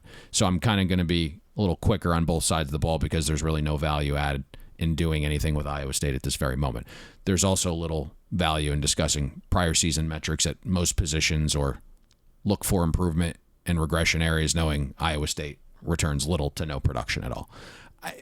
What I'm looking at here is Hunter Dekkers taking over at quarterback, 4-star kid. He's sat, he's watched, he's observed Brock Purdy the last few seasons. Big arm. If you've watched him, I mean, he is like a fullback body that has mobility. He was the 13th best dual threat quarterback in the 2019 class. He was, a 3-sport all-state kid. Skill set is certainly better than Purdy's, but let's see if he can put it all together between the ears. I am not overly impressed listening to his interviews. Let me just put it that way. In 2 years, Dekkers has dropped back to pass 45 times, did get his feet wet against Iowa, an extremely tough defense last season. He performed well. Those situations are difficult for me to assess because, yes, you like the fact that Dekkers performed well off the bench, but it also came with no pressure. Down 3 scores, and Iowa certainly didn't spend a second preparing for a backup southpaw all week. They prepared for a right-handed throwing Brock Purdy. So you kind of have to balance that out. If Dekkers is good, then they're going to blow through this window, right? And they have a chance to kind of not lose a ton of ground if he's elite. I don't know if that's going to be the case. Cyclones O-line has experience. They're moving their potential early round draft pick Trevor Downing to center. 3 returning starters along the O-line, but 4, I guess, if you realize Jake Ramsburg was projected to start in 2021 before a back injury only allowed him to play in some emergency situations. Now, aside from Trevor Downing, the 2 other interior linemen haven't played overly well. Iowa State was outside the top 85 in line yards, opportunity rate, and stuff rate allowed. They haven't been great run blocking in general, and a lot of that running back success last season was because of Breece Hall. Supreme balance, 74 broken tackles. Hall was so damn good in the receiving game as well that he had 13% of the team share of receptions per game. So that is going to be a massive loss. You do have Jarrell Brock. He was an actual higher-rated recruit in the same class as Breece Hall. He's had an amazing spring by all accounts. Going to be nearly impossible, though, sniffing Breece Hall's production. I would also keep an eye out, I'm told, that Matt Campbell is in love with Cartavius Norton. If some of the vets don't step up early at the running back room, we could see Norton get some touches as the season progresses. So that's a name that I was told to look out for. You have Xavier Hutchinson out wide. He decided to return. He is shown to be one of the Big 12's best, 2.6 yards per route run last season. By the way, horrific officiating, removing that touchdown from his stat profile against Oklahoma State for early celebration. That one, I think, hurt us both. Hey, at least they were able to subsequently punch that ball into the end zone and still get 7. But that was clearly one of the more disappointing bets that I think I made last season. Kept waiting for Iowa State to find an opportunity to extend. Were never able to do so. And more or less, the Cyclone season in a nutshell, encapsulated in 60 minutes of football. Spencer Sanders had one of his best throws ever to Tay Martin there in the corner, where he threw it across the field as well. And then you had a jump ball win from a guy who's 5'4" in the back of the end zone. Neither here nor there. We're not salty about that loss. We move on. Typically, when you look at Xavier Hutchinson, he's lining up out wide, but he does have this versatility, and he can also operate in the slot when he's asked. You have Jalen Noel, has some talent. There's been some serious hype there, and then all of a sudden you have the 4-star freshman Greg Gaines. He has been a spring standout. So there is some guys in this receiver room. I think the biggest concern in terms of pass catching is replacing tight ends. Charlie Kohler, Chase Allen, both have moved on. But again, you just look at the schedule of defenses. It's a little bit bizarre to start the season. You're interchanging cupcakes with difficult matchups. Directional school to open, then you have fringe top 5 defense with in-state rival Iowa. Game 3 against an Ohio defense outside our top 100, followed by Dave Aranda's Baylor defense. Kansas the following week after that, and then Kansas State the week following. So there's some weirdness with just this random dichotomy week to week. So you're going to have a pretty good indication, I think, by midseason, which weight class Iowa State's offense can be successful fighting in, and that's probably going to lead to some better things later in the season in terms of betting on or against Iowa State, in my mind. Lastly, on this team defensively, we know how good they were last year. Second in the Big 12 in total defense, giving up a shade more than 300 yards per game and finished 9th nationally, while it's producing its lowest per game average since 1984 within the league. obviously this could be a little bit more of a reclamation project for them. What they do bring back Will McDonald, the most notable and massive returnee. I mean, McDonald led the Big 12 with 14 sacks last year for the second straight season and earned first-team All-American honors. Some publications have selected him the Conference Defensive Player of the Year before things kick off. He already owns the school record with 29 career sacks, but that may be the extent of proven production that you have for any of the three levels for Iowa State. John Heacock has his hands full, and it could take some time for the Cyclones to be even average as far as the stop unit's concerned. You mentioned John Heacock, and he's innovative, and he's built this defense to stop forward-thinking pass offenses. He's just really well respected. So your hope is that the culture and the scheme built and recruiting players specific to this unique scheme help some of the obvious regression Iowa State's defense will have, right? Like roughly 40% of returning production's back. Like it's not great. And Will McDonald fortunately decided to return after a season where he turned out nearly a 17% pressure rate on pass rush snaps. Now, partly why McDonald returned is to round out the game. He is shown to be a liability setting the edge and run situations. Hopefully that gets cleaned up. Iowa State needs to find another guy that defenses have to worry about, or McDonald's basically just going to become what the offense schemes around all week in practice. They're going to avoid him. They're going to double him with a tight end. They're going to chip him with a back. They're going to roll the quarterback out the other way. All the things you do to remove an elite pass rushing end is going to be done if Iowa State can't find someone to complement Will McDonald on the other side, or if Heacock can't figure out a way to get pressure from other players through his scheme. Orion Vance is the senior leader in the middle of the defense. He's played average to slightly above average ball. Colby Reeder transfers in as an all-CAA linebacker. Hasn't really shown an ability to stay healthy. I think that's going to be vital here when you're stepping up in class against a more physical level of football to be able to stay healthy. If he can't, who knows there. Iowa State's secondary, which is vital to a defense that plays smaller with 5 defensive backs, was dealt an unfortunate blow of what is college football in the year 2022, right? They lost 2 of their best players in the secondary, with Hasheem Young landing at Ole Miss and Craig McDonald transferring to Auburn. That's just kind of what college football is right now. That forced Anthony Johnson, one of Iowa State's top corners for multiple seasons, to shift to safety, and that puts pressure on 2 young kids in TJ Tampa and Miles Purchase to start at corner. Ton of praise being heaped on TJ Tampa, but over 2 seasons and nearly 400 snaps, he's yielded a 138 passer rating when targeted. So I just don't know what this secondary looks like. As I kind of view the entire picture here, my vibe is this version of Iowa State's defense looks more like John Heacock's defense from his first 2 seasons in Ames, where, it was a unit that was, outside the top 50 rather than what it's looked like the last 4 seasons where, they've finished top 20 in schedule adjusted efficiency over this 4-year stretch. Now, the schedule of offenses to start the year kind of allows Iowa State to get things figured out and players in their right roles. Cyclones won't face a top 40 offense by our projections until week 7 at Texas. So there is that little saving grace where maybe you can figure out where people need to be exactly. You can figure out what guys can and cannot do and put them in places where they're best suited. And, you have 6 games to figure that out before you face Quinn Ewers in Texas. Interesting team, no doubt. As you kind of intimated at the top, we have the utmost respect for the coaching staff, but somewhere along the way, you do need players to go out there and execute, and Iowa State could have their hands full in that department this year, as illustrated by a win total that sits at 6.5. Another team with a 6.5 win total in the Big 12, joining and creating a common theme here, would be the Kansas State Wildcats. 6.5, over minus $1.45 at FanDuel Sportsbook. They're 18-1 to win the conference this season, and when you read Chris Kleiman's comments, he said he felt that it was a glass half full last year, given how they finished 2020 and actually started the 2021 season. Said the Texas Tech comeback victory was a real turning point in the season where players kind of refused to lose in their locker room discussions. They use that as a jumping off point, and we'll see if some of that momentum can carry forward. The offense will look a little bit different. Colin Klein takes over as offensive coordinator for Chris Kleiman's friend Courtney Messingham, who they parted ways with. In steps Adrian Martinez as well. The expectation there, at least through spring camp, was that there could be no some more no huddle and tempo in the right situations. Last season, Kansas State ranked dead last in the FBS and offensive plays per game at 57.5.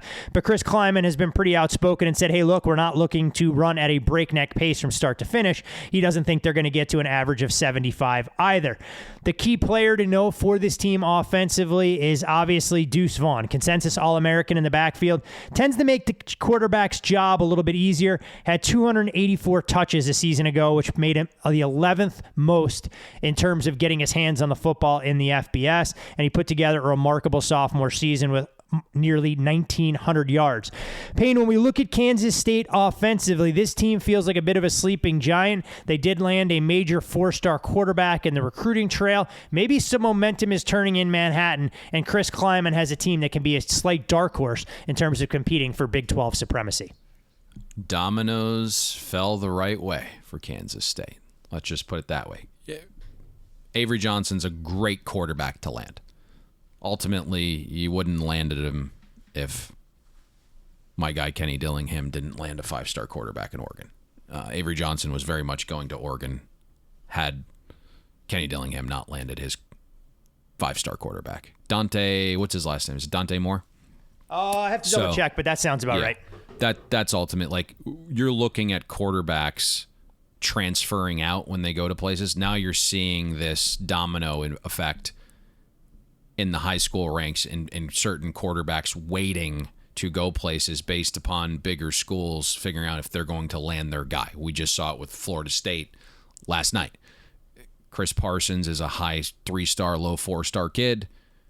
He wanted to be the only quarterback in the class. There was discussions when Florida State said we wanted to add 2. He removed some things from his social media profiles, and all of a sudden when Brock Glenn starts to get crystal balled yesterday to Florida State, Chris Parsons decommits. So a lot of these quarterbacks not only are transferring out once they get to college, but they're also waiting to decide where they go based upon which quarterback slot in. And, for Kansas State, fortunately, Oregon landed their 5-star top 10 player in the class, and so Avery Johnson's here at Kansas State. Anyways, really interesting team. Feels like an important year for Chris Kleiman. He promoted Colin Klein as his new OC. Klein's kind of worked his way up the ladder at K-State since 2017. He devised the really great game plan against a less than 100% LSU defense in the bowl game. You mentioned the rumblings about more juice from the offense in terms of increased tempo and pace and aggressiveness. From the small sample of film that I saw during spring practices, because they did not have a spring game, it appears there is far more motion and misdirection that's going to be incorporated into this offense. Players are excited about the new offensive identity based on all the quotes you read and hear in pressers out of spring. Now, the 3,000-pound elephant in the room is Adrian Martinez, who transfers in from Nebraska. My guy, finally going to get over the hump. I had a trivia question for you, but that's not so much a trivia question. The trivia question was going to be, which Big 12 quarterback had the most total passing EPA last season? I mean, am I going to take the low-hanging fruit if we're on Kansas State and say Adrian Martinez and look like a genius here? There you go. That's what it was. I was going to present it at the top, but I did not, because obviously he wasn't in the Big 12 last year, but he does have that. He does have that ability. That was going to be the trick question. When you talk about Adrian Martinez, right, he's got this dual threat ability. His legs are elite. The problem is he doesn't value the football, and he's struggled with accuracy when he's forced to throw from the pocket. That's basically the shtick on him, right? 51 career turnover-worthy plays to just 47 big-time throws. He started 38 games in 4 seasons at Nebraska, threw 30 picks, put the ball on the carpet 34 more times. When he's not turning it over, he runs a really efficient offense. And if you look last year, Nebraska had a top 35 schedule-adjusted offense despite horrific O-line play. Top 30 in EPA per pass as well. On paper, Kansas State's going to have a far better O-line than what Martinez played behind last season when he was pressured on 45% dropbacks. Part of that was holding on to the ball a little bit longer than he ever has at 3.1 seconds. Part of it, again, was horrific O-line play. By comparison, though, if you look at Skylar Thompson's last season behind this K-State offensive line, he held on to the ball far longer than Martinez and was pressured far less. So I do think it's an upgrade from that perspective. All of those pressures, though, if you've read between the lines and read some of the spring things that are going on with Kansas State, Martinez was dealing with a slew of injuries. Had an ankle injury that required injections last year, had a broken jaw, the worst injury of which was his throwing shoulder. That required offseason surgery. Martinez did not throw during spring, started throwing towards the end of May, but nothing live yet, so we'll get a good look at what that is coming into fall camp here. O-line looks solid, right? You have Taylor Potier returns. Kleinman thought he was the best O-lineman heading into 2021 and then, tore his knee in fall camp. He's back. You have Cooper Beebe, played like an elite left tackle last season, graded out the 10th best pass blocking tackle in the country among offensive linemen with at least 300 snaps. There's also a few other experienced guys battling it out at other positions. So there are some things to like up front. You mentioned Deuce Vaughn, elite and versatile. He is lightning quick, can make you miss and look like a fool. 59 plays that gained 10-plus yards, most among Power 5 backs. Also was number 1 in the country in wins above replacement, which is easy to see how after realizing he was responsible for 40% of Kansas State's first downs and more than 61% of touchdowns. Wide receiver group doesn't have a horse, but it's pretty experienced. You have Phillip Brooks, averaged more than 2.2 yards per route run last season. Malik Knowles returns. Jaden Jackson transfers in from Ole Miss. Cade Warner, one of Adrian Martinez's best friends, transferred from Nebraska before last season, so there is some familiarity there. Schedule-wise, Oklahoma and Baylor are the only top 25 type defenses. I think Connolly's Oklahoma State defensive production isn't maybe all that close to reality, losing its DC, as we mentioned, in nearly 65% of production. So, Oklahoma State and Baylor, again, the only top 25 defenses projected there. I don't necessarily know if they'll be that good. You also get FCS South Dakota out of the chute. 8 remaining FBS defenses have a projected average efficiency rank of 73rd. So there's certainly ways for Kansas State to make some noise and play dark horse in the Big 12, in my mind, if they can stay healthy. Yeah, I mean, they get 3 games at home in Manhattan that will test them a little bit in Missouri and Tulane after that season opener that you mentioned against South Dakota before they go to Norman to take on Oklahoma, a game where they'll be a double-digit favorite. I would anticipate right around 2 touchdowns, then a home date against Texas Tech before they'll go to Ames and play at Iowa State. In a best-case scenario, if this team could be 5-1 going into its bye week, suddenly the sky is the limit in the Big 12, where we know it's a full round robin, and for the most part, you control your own destiny in getting to the conference championship. Now, the one thing we've seen with Kansas State, though, is defense has kind of been their calling card as well in the past. Switched to a 3-3-5 last season. It had good results. Defense finished number 16 in Bill Connolly's S&P Plus, 23rd in points per game, and was number 3 in the Big 12 in scoring and yards per play if you just isolate conference games. Defensive front looks to be the strength of the group. I mean, you do have some disruptive forces there and some players capable of making a difference. Good starting defensive backs, even if you worry a little bit about depth. And one of the areas where Kansas State has been real good is in third down defense. They want to get back, or they were in 2019, want to get back to that high standard. When you look at Kansas State defensively, is there enough here to slow down some of these high-powered Big 12 offenses? I think it's a lot of scheme-driven stuff, and you mentioned some of that at the top there, and I think one of the biggest recruiting wins Chris Kleinman had this offseason was being able to retain his defensive coordinator, Joe Klanderman. There were a ton of schools knocking on his door, and he returned to K-State after getting a raise. And I think he should have another defense that fights to be a fringe top 30 unit because they are assignment sound and they're buttoned up. You do have a couple monsters return in the front 7. Uzama is one of the best defensive players in the country. Recorded a pressure or a stop on more than 15% of snaps. Eli Huggins, the big fella in the middle. Very good defensive tackle. Let's see if he can kind of expand his game, stay on the field for more snaps. Front 7 is the clear strength of the unit. Did a really nice job stopping opposing ground games. Klanderman has this, he teaches the positions well. So everything you see up front is just like super gap sound, super disciplined. And so this defensive line was top 20 in line yards, opportunity rate, stuff rate. But they also created a decent amount of havoc as well. Secondary has some question marks, right? You have a lead corner in Boydo. He returns. solid in coverage, usually shadows the opposing team's best, but his small frame really makes him a liability in tackling. In general, if you look at K-State, could not tackle a lick last year, graded out 123rd in the country as a team. That's the reason for some of their poor big play prevention. K-State did add 4 bodies in the secondary from the portal. I want to see what that starting unit looked like come fall camp. Do have some concerns there. I want to see what that is. They were just inside the top 100 in EPA per pass allowed. K-State also struggled a little bit to get off the field on 3rd and 4th down, so opponent's quality possession rate was much higher than you would like. The saving grace was, they were able to kind of hunker down and didn't allow those quality possessions to turn into the amount of projected points they probably should have yielded.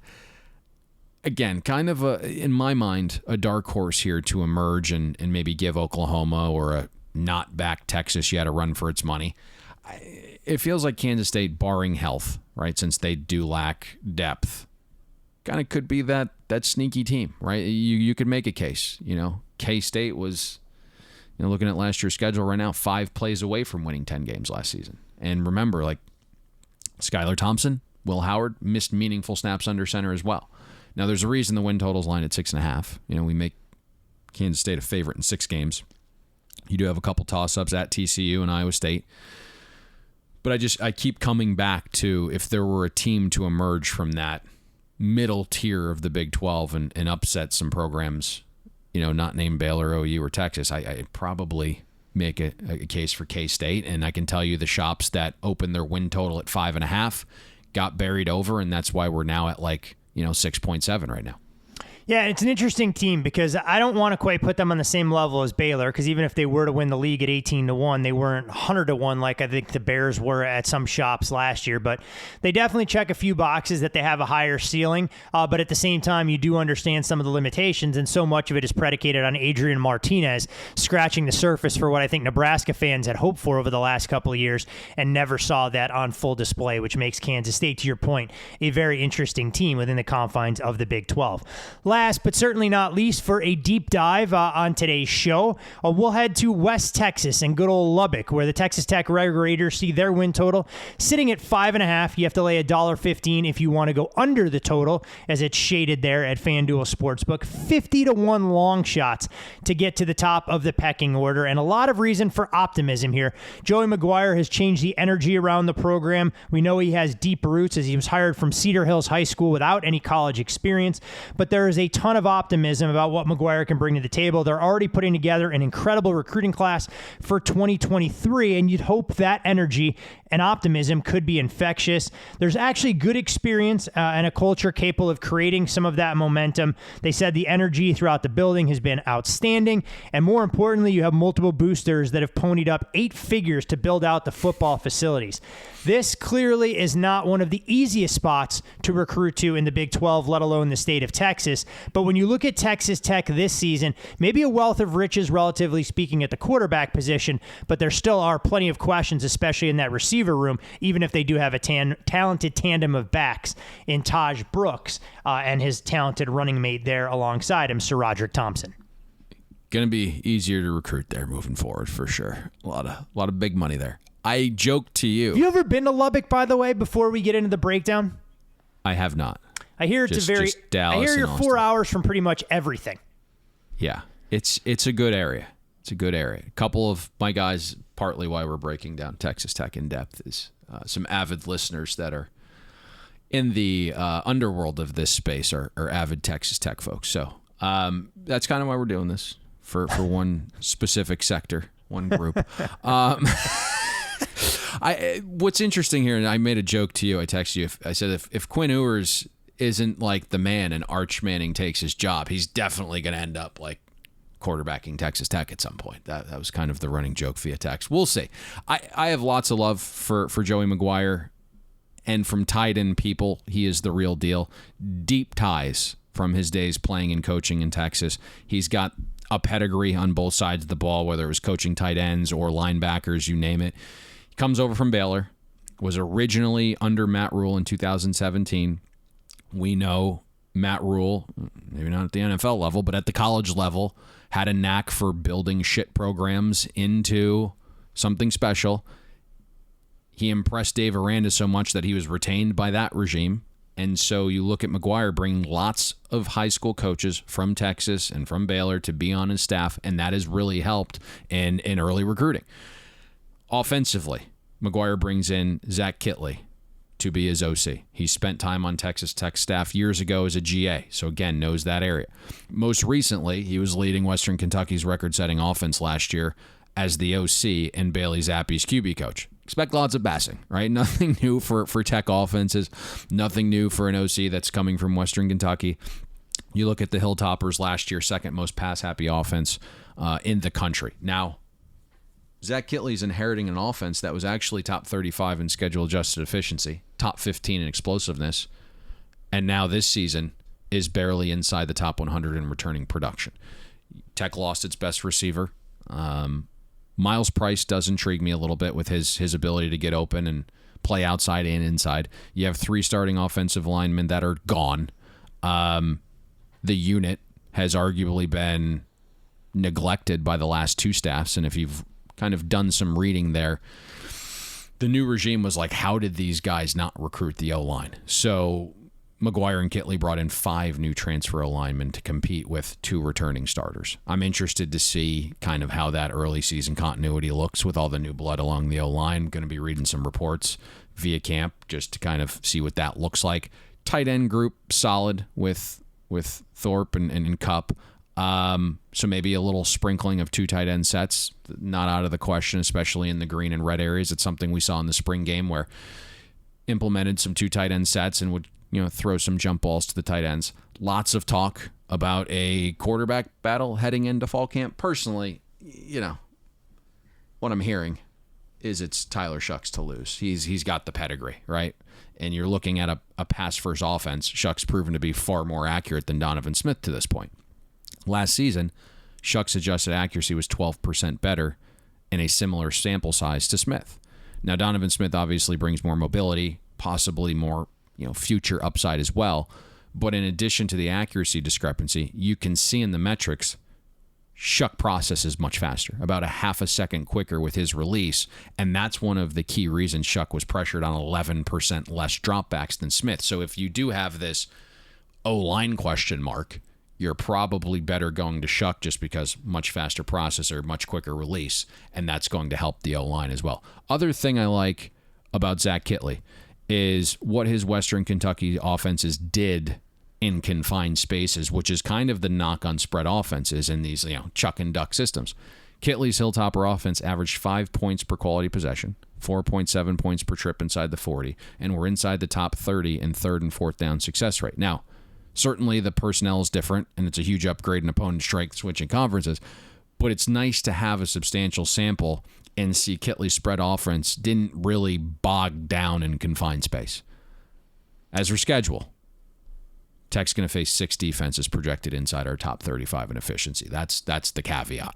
Overall, Tech's only favored in 3 games, hosting Murray, West Virginia, Kansas. Close to a pick 'em at home to Houston. I think from a fan's perspective, the schedule's great, right? It's fun hosting Texas, Baylor, and Oklahoma if you're going to the games. Now, those 3 home games aren't insurmountable. Our projection has Texas Tech in the range of +6 against both Texas and Baylor and +9 versus Oklahoma. But from a win output, you'd rather host more winnable games. You'd rather host like K-State, TCU, and Iowa State in my mind because those are some of the more coin flip games.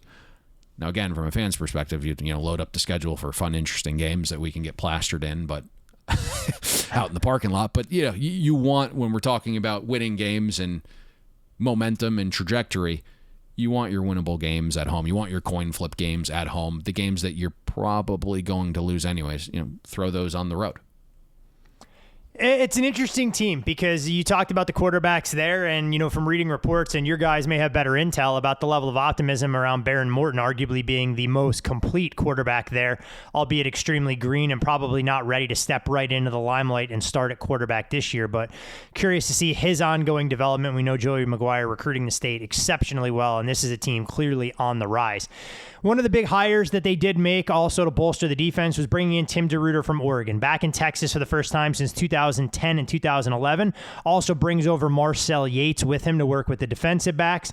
And when you look at DeRuyter's past, he's typically leaned on a 5 defensive back formation. That's where most of the athletes and difference makers come from in his scheme. In the past 3 seasons as a defensive coordinator, he's used 3 defensive linemen more than 96% of the time. He used 3 D linemen in more than 99% of snaps in 2019 and 2020 in Cal. But in 2021, he started to tinker with 4 defensive lineman sets.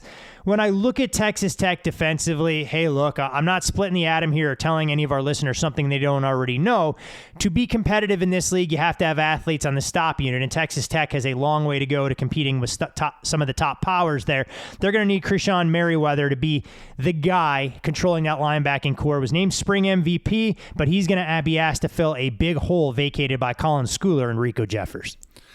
Yeah, I mean, listen, this comes down to coaching pedigree. You know, Joey McGuire worked under a defensive wizard like Dave Aranda, and he's specialized at linebacker, and he brings in Tim DeRuyter, who we respect for changing Cal's defensive profile. And DeRuyter was promoted both in pay and stature, taking the Oregon DC job, right? And then Mario leaves, chose not to take him to Miami, so he lands here at Texas Tech. But if you look at DeRuyter's past, Cal was 107th in schedule-adjusted efficiency the year before he arrived. Within 2 seasons, Cal was 14th. That type of progression probably not likely to happen at Texas Tech, but I would expect improvement after a few seasons for sure. Also expect a far more aggressive defense, both in blitz rate and the way DeRuyter plays his corners. First pass in the spring game's a pick 6. Secondary appears to be the strength, although not a ton of depth there. But what we saw under the last regime was a lot of drop coverages. And if you're going to play that style, you also can't get beat deep, which is what happened outside the top 100 in explosiveness allowed. And aside from Tyree Wilson, who registered an 11% pressure rate on pass rush snaps, not a lot of guys along the D-line that can win their one-on-one matchup, so manufacturing pressure is needed here. DeRuyter will, I think, certainly help a defense that was 124th on standard down sack rate. One thing is pretty clear here. By the metrics with college football and football in general, you get pressure, you get stops. No pressure, you get roasted. So among Power 5 defenses, Texas Tech was hovering around the bottom 10 in pressure rate. That equated to the 3rd worst EPA per play allowed. Other area that should progress because of positive regression and Tim DeRuyter is their situational defense. Texas Tech would play a passive style of defense, like I mentioned, right? And then break as well when opponents penetrated their territory. If you're going to play a bend style, you can also break. But Tech would. They allowed 4.6 points per trip inside their 40. That was outside the top 100. Couldn't get off the field on the money downs either, outside the top 120 in 3rd and 4th down success rate allowed. The talent is not there. But you would buy McGuire and DeRuyter. And certainly when Texas Tech steps up in class, they're not going to fare well. And Tech does face 3 of our projected top 25 offenses this season. But all the talk has been about buy-in, players loving the new energy of the coaches. The vibes are good. Everyone seems to be playing faster during spring camp. This is a unit that could fight to be, top 70 type defense in year 1, and I think that would be a nice progression. Hey, it should be a fun team to watch. There's no doubt that they're going to find a way to get the best of somebody in one of these home games. We know that AT&T Stadium out there in West Texas can be a difficult place to play, especially when the wind starts to swirl.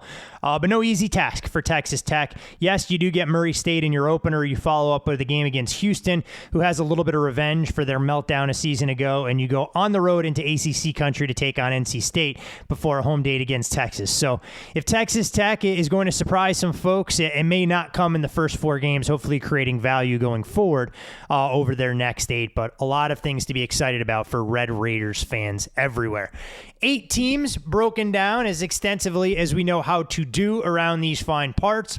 Our thoughts and prayers to all of you West Virginia fans that didn't make the cut, and Kansas fans know you never make the cut until you get back to a bowl game in terms of us breaking down the conference, whichever conference you call home going forward. So, okay, well, first of all, West Virginia, very tough schedule. Our projection's a half a game lower than their win total. Kansas, I think, relatively speaking, could have a decent year. You finally have a quarterback that's somewhat competent. You have a good left tackle. There's some interesting parts there with a coach that we think is pretty good and has shown an ability to build some programs. There's a reason why Kansas opened up 1.5 and is now 2.5. So there was sharp money on the Kansas over. But yes, aside from those two things, yeah, it is what it is. Just we gave West Virginia and Kansas a little love there, a little. I am breakdown. bullish on the forward trajectory of the Kansas football program. Eventually, they will find a way to punch their ticket to the postseason and try and resurrect the program that once was an Orange Bowl competing entity led by Todd Reesing with Mark Mangino on the sideline. So there's got to be a reason to get excited. And Lance Leopold, in my opinion, could hopefully be that head coach that makes Kansas at least a little bit of a sleeping giant, relatively speaking, in terms of what they're able to accomplish with a win total at 1.5 that we know has been bet up. So yes, I don't want to try and throw shade completely at two fan bases that we didn't have time to deep down, but yeah, they didn't make the cut as terms of the Big 8 were concerned. Want to remind all of you, our loyal listeners, yet again, perfect time to tell you that FanDuel has you covered with a no sweat bet up to $1,000 in states where it applies, whether you're betting win totals, whether you're betting the daily grind of Major League Baseball, golf tournaments, you name it, your first bet is no sweat with FanDuel. Use the promo code BetTheBoard. Want to encourage all of you, our loyal listeners, as well. Follow Payne on Twitter at Payne Insider. I'm Todd Furman. And most importantly, follow the podcast at BetTheBoardPod. But Payne, before we close up shop on yet another extensive Power 5 conference preview, we have to find a truly actionable element, and I defer to you, Maestro. Where have you identified a best bet on this fine program? This was a difficult episode because I'm about 2 hours of sleep, so it definitely didn't flow as well as the first two. I can't get acclimated. I was on the West Coast for 9 days, and I can't get in a groove. It's driving me nuts. And it very much so aligned with attempting to find a best bet for the Big 12 podcast as well. We're going to navigate away from this conference simply because everything right now is pretty tightly aligned to where our numbers are.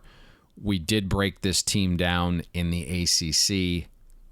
There was one book out west that opened 7. My guys got to it immediately. But the consensus opener was 6.5. It's still there. I don't necessarily love fading this quarterback head coach combination.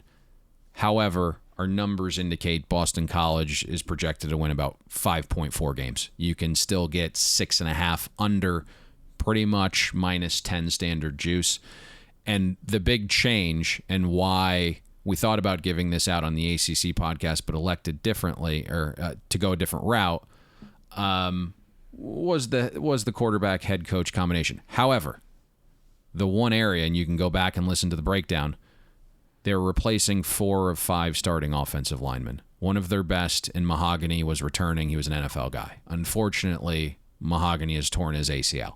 So we now have 5 brand new starters along Boston College's offensive line, one of which is certainly a top 2 round pick in the draft when he ultimately elects to come out. It's a massive loss. And then you kind of look at the schedule, and it's, there's some winnable games on here, but it just feels like this has the makings of a 6-6 type team, a 5-7 type team. We'll probably scratch our head even more and wonder why Jurkovec came back, especially looking at the quarterback class from last year's draft. But ultimately, that's what he did without 5 returning offensive linemen. So I think they're going to struggle a little bit to run the ball.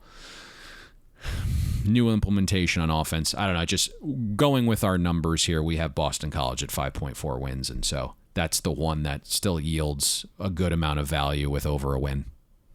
Hey, you can't force it. Sometimes opportunities comes from conferences that we've previewed in the past as new information becomes readily available. So wanted to give you all of the best that we have out there as far as market consensus numbers are concerned. As Payne has told you time and time again, some of these win totals have been beaten up a ton. We've seen more movement this offseason in these college football markets than ever in the past. Some teams moving as much as 1.5 to 2 games, so we're not going to tell you to take the worst of it by any stretch of the imagination. Anything else that you would like to share with our loyal listenership, Payne, before we take a little break and we come back guns a-blazing for your favorite conference in all of college football, the Pac-12, next week? July 18th, Monday, the Pac-12. And because the Pac-12 is a disaster, all of those Notre Dame fans that are wondering if we're going to break them down, we are in the Pac-12 preview. And we're also going to do something for the first time ever.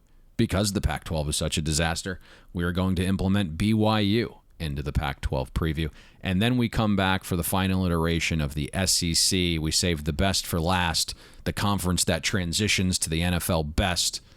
That's the SEC preview on July 26th. So those are the dates that we will return for the final 2 previews. Yeah, mark those things down on your calendar. You don't need to use pencil anymore. You can use ink, firmly entrenched. Those are the shows that are out there, and want all of you guys to go back, if you haven't already listened to the preview of the ACC, 2 hours of great listenership with all teams timestamped. The same thing applies to the Big Ten. It's a great part about these preview podcasts. Most of the information readily available for you up until the regular season cranks up in earnest in late August, early September. So for Payne Insider, follow him on Twitter at Payne Insider. I'm Todd Furman. You can follow me there. Most importantly, follow the podcast at Bet the Board Pod.